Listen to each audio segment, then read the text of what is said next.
करूया का सुरुवात?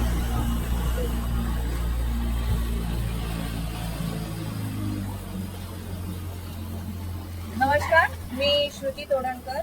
मी काळिंदी गावची रहिवासी असून मी गृहिणी देखील आहे. तुम्ही इथे आल्याबद्दल तुमचं सगळ्यांचं स्वागत आहे. आता हा जो आपला प्रकल्प आहे, हा प्रकल्प महाराष्ट्र शासन वन विभागांतर्गत म्हणजेच फॉरेस्ट डिपार्टमेंट मधून कांदळवन पक्ष व कांदळवन प्रतिष्ठान मार्फत कांदळवन संवर्धन आणि उपजीविका निर्माण योजना हा आपला प्रकल्प आहे. ठीक आहे. आता बघितलं आपण तर तुम्ही सगळेजण बघायला आलेला आहात मँग्रोव्ह, बरोबर ना? आता आपण बघतोय तर ही खाडी आणि हे कांदळवन मिळून पूर्ण 190 हेक्टरचा हा पूर्ण एरिया आहे. त्याच्यामध्ये ती तुम्हाला तिथे नारळाची झाडं दिसतात समोर.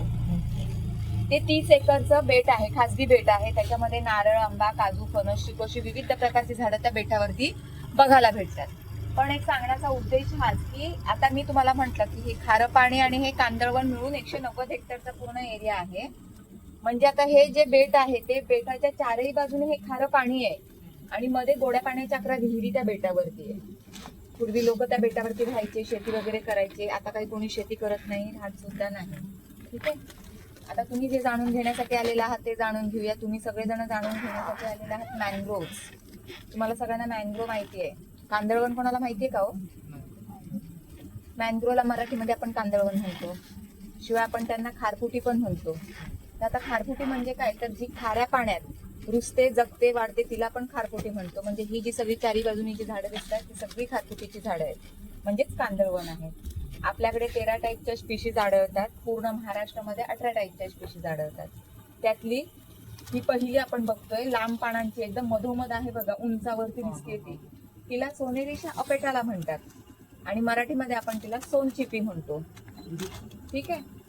आता ह्या झाडाचं जे फुल असतं ते फुल छोटंसं पांढऱ्या रंगाचं असतं आणि त्याला जे फळ धरलं जातं. आपण बोरं खातो, आता सीझन आहे बोरांचा, बोरं खातो त्या टाईप मध्ये त्याची ती फळं असतात. आता अपेटाला म्हणजे पेटल म्हणजे पाकळी, बिना पाकळीचं फुल, म्हणजे त्या झाडाला फुल धरलं जातं पण लगेच त्याला पाकळी येते नाही तर लगेच फळ धरलं जातं त्याला.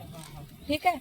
दुसरी आपण बघतोय ही समोरची गोलाकार पानांची गर्द, एकदम डार्क ग्रीन कलर दिसतोय तो, तिला ॲव्हिसिनिया ॲपिसिनालिस म्हणतात आणि मराठीमध्ये आपण तिला भारतीय तीवर म्हणतो. ठीक आहे. त्याच्याच बाजूची आपण बघतोय छोट्या पानांची, बघा यात मी बघतोय तिच्याच बाजूला, तिला ॲव्हिसिनिया मरिना म्हणतात आणि मराठीमध्ये आपण तिला तीवर म्हणतो. ते भारतीय तीवर आणि हे तीवर. ह्या झाडाचं जे फूल असतं ते फूल पिवळ्या रंगाचं छोटंसं फूल असतं आणि त्याला जे फळ धरलं जातं ते फळ आपली आंब्याची सुरुवातीची कैरी असते बघा अशी, तसं हे त्याचं फळ असतं. आता ह्या झाडाचा उपयोग काय आहे? मी तुम्हाला म्हटलं की पूर्वी लोक त्या बेटावरती शेती करायचे आणि जेव्हा संध्याकाळी रिटर्न यायचे ना घरी, तेव्हा ह्या पानांचा ओझा बांधून घरी घेऊन यायचे. मग ते कशासाठी घेऊन यायचे की ज्यांच्याकडे कोणाकडे गाई म्हशी दूध देणाऱ्या असतील त्यांना हा पाला खाऊ घालायचे.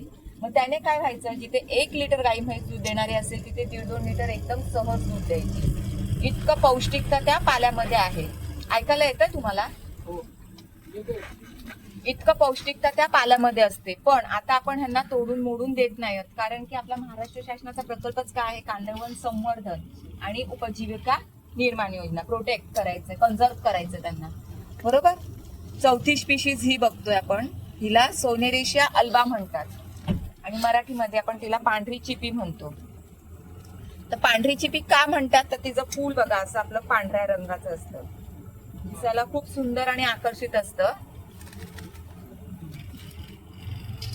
आणि ह्याच्यावरती हे फळ दिसतंय बघा तुम्हाला, चांदणीच्या आकारामध्ये, जणू जसा पेढा कसा ठेवलेला आहे तसं त्या झाडाचं आपल्याला फळ दिसतंय, बरोबर. हे फळ पूर्णपणे तयार झालं ना का त्याला सफरचंदासारखा सुगंध येतो, म्हणून त्याला मँग्रोव्ह ऍपल म्हणतात त्या फळाला.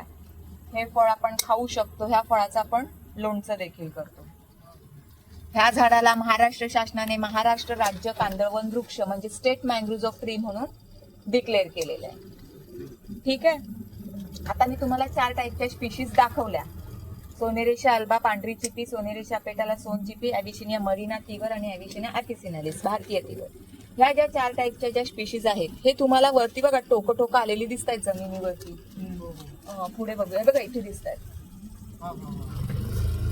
इथे आतमध्ये पण दिसत आहेत,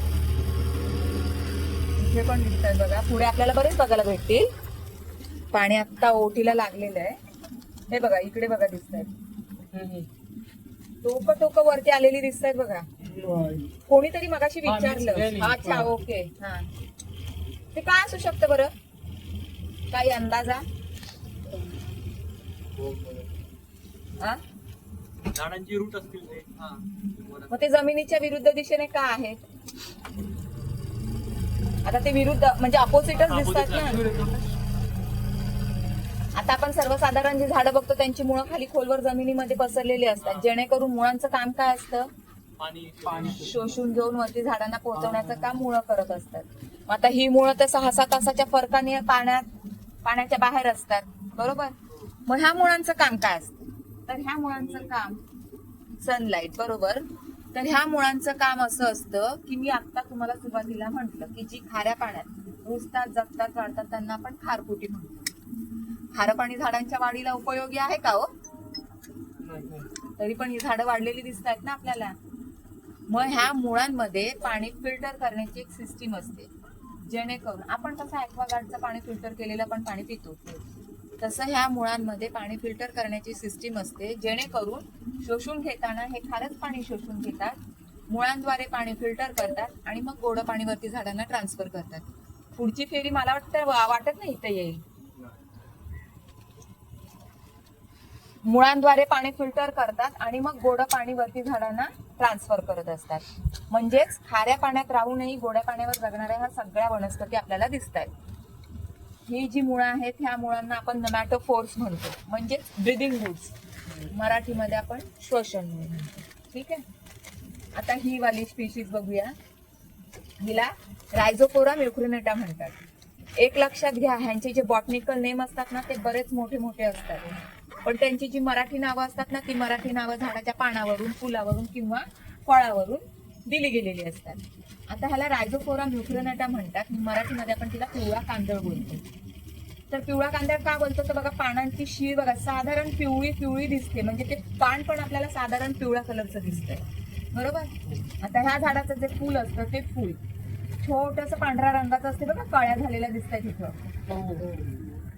आणि त्याच्यानंतर तुम्हाला ही शेंग दिसते, त्याच्यावरती चिकूच्या आकाराचं फळ दिसतंय, ते त्या झाडाचं फळ आहे. आणि ती जी शेंग दिसते आपल्याला ती शेंग नसून ते त्या झाडाचं रोपट आहे. म्हणजे ह्या झाडांचं एक वैशिष्ट्यच असं असतं की ही झाडं स्वतःची रोपटी झाडावर तयार करत असतात. आता आपल्याला झाड लावायचं असेल तर आपण आधी बी घेतो, जमिनीमध्ये पुरतो, पाणी घालतो, बरोबर 7 दिवसांनी तिला कोंब येतो, बरोबर? आणि मग दुसरं झाड डेव्हलप होतं. पण ही झाडं ही स्वतःची रोपटी, म्हणजे ते जे तुम्हाला जी शेंग दिसते ना ते त्या झाडाचं रोप आहे छोटं. आणि पूर्णपणे तयार झाल्याच्या नंतर, पूर्ण मॅच्युअर झाल्याच्या नंतर ती झाडं त्या कंदिकांना खाली सोडते. आणि खाली सोडते तेव्हा ती विचार करत नाही की खाली चिखल दलदल आहे की पाणी भरलेलं आहे. समजा चिखल दलदल असेल तर वरून पडताना प्रेशरनी पडते आणि खाली बघा आपल्याला झाडं झालेली दिसतात छोटी छोटी. हा, कारण बघा खाली पॉइंटेड दिसते आपल्याला पूर्ण, है ना? रुतून बसते. आणि समजा जर पाण्यामध्ये पडली असेल तर ती पाण्याच्या प्रवाहाबरोबर वाहून इतर ठिकाणी ती रुजून जाते. आता हे बघा ते फळ सरळ राहणार पाणी पडले. आता हे पण बघा इथं पाण्याबरोबर हे वाहून आलेलं आणि इथं रुजलेलं आहे ते झाड. म्हणजे ह्या झाडांना लावावं लागत नाही, ह्यांची ही नैसर्गिकरित्या वाढ होत असते. ठीक आहे.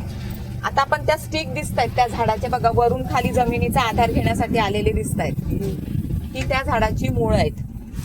पहिली मुळं आपण बघितली जमिनीच्या विरुद्ध दिशेने, ही मुळं बघतोय वरून खाली जमिनीचा आधार घेण्यासाठी आलेली वडासारखी.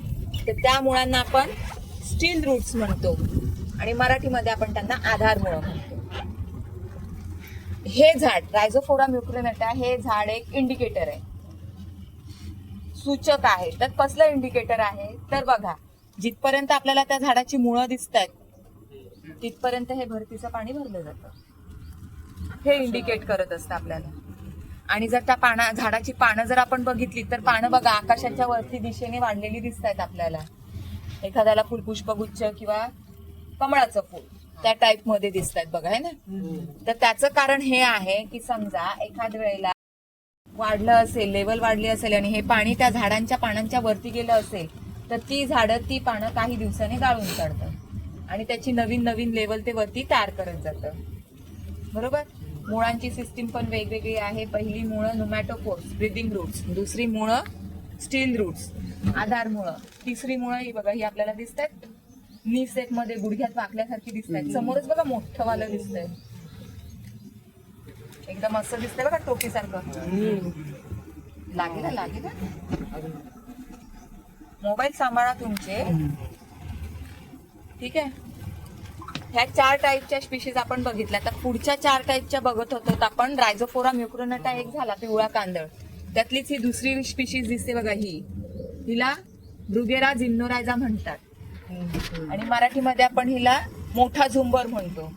मोठा झुंबर का म्हणतो तर तिचं फूल बघा, आपलं शोचं झुंबर कसं असतं मोठं लाईटचं, त्या टाईप मध्ये हे फूल दिसतं आपल्याला. बरोबर. म्हणून तिला मोठा झुंबर म्हणतात. त्यातलीच दुसरी स्पीशीज आहे ब्रुगेरा सिलेंड्रिका. ती एकदम आतमध्ये आहे. ती आता पाणी कमी असल्या कारणाने आपण आपल्याला ती बघायला भेटत नाहीये. ब्रुगेरा सिलेंड्रिका, तिला आपण छोटा झुंबर म्हणतो. आणि चौथी आहे सिरीज ऑफ तगल. दिसतात ह्या पिवळ्या कंदिका तुम्हाला, आणि मराठीमध्ये आपण तिला किरकिरी म्हणतो. ह्या ज्या 4 टाईपच्या ज्या स्पीशीज आहेत, ही झाडं स्वतःची रोपटी ही झाडावरच तयार करत असतात. पूर्णपणे मॅच्युअर झाल्याच्या नंतर ही झाडं त्या कंदिकांना खाली सोडतात आणि दुसरी झाडं ही तयार होत असतात.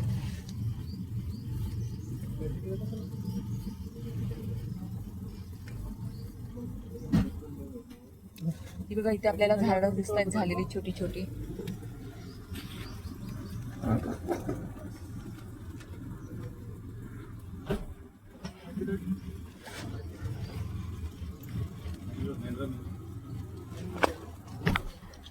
आता आपण ह्या 4 बघितल्या. बरोबर. ह्यांना सगळ्यांना आपण मदर प्लांट म्हणतो, मातेचं झाड.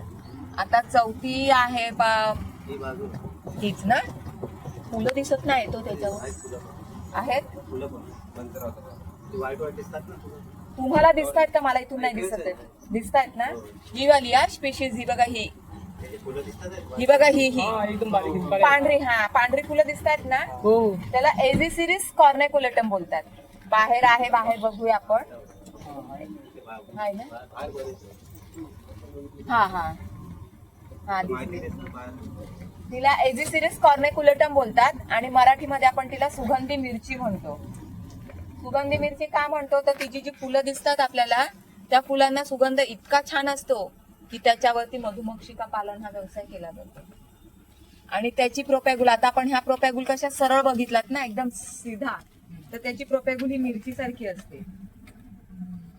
खायची मिरची असते ना अशी वाकडी, तशी मिरची सारखी जी प्रोपॅगुल असते. म्हणून सुगंधी मिरची, फुलाला सुगंध खूप छान असतो म्हणून सुगंधी. प्रोपॅगुल मिरची सारखी असते म्हणून मिरची, सुगंधी मिरची. आता ही कंदिका वाहत आली आणि इथे लागलेली दिसते बघा. आता इथे कुठे आपल्याला झाड दिसतं रायझोफोराचं, पण हे इथे येऊन वाहत येऊन लागलेली आहे कंदिका. आता कोणकोणत्या स्पीशीज पाहिल्या आपण? 11 प्रकारचे आहेत. मराठी सांगा. पिवळा कांदळ, सूचीदर्शक एक होतं. ते सूचीदर्शक सांगितलं ना. पिवळा कांदळ, भारतीय तिवर, नुसता तिवर, तिखट मिरची, मॅंग्रो मिरची, किरकिरी 4 झाली. सुगंधी मिरची झाली ना, तिखट मिरची 4च सांगितले मी तुम्हाला, 10 सांगितले. मोठा कंदील, आकाश कंदील, मोठा झुंबर, छोटा झुंबर, छोटा झुंबर. बघा आपण कोणकोणत्या 13 टाईपच्या आपल्याकडे ज्या आढळतात त्यातल्या 10 तर आपण बघितल्यात. सोने मिरची पांढरी फुलं दिसतात ना आपल्याला, ही पूर्ण तीच आहेत झाडं.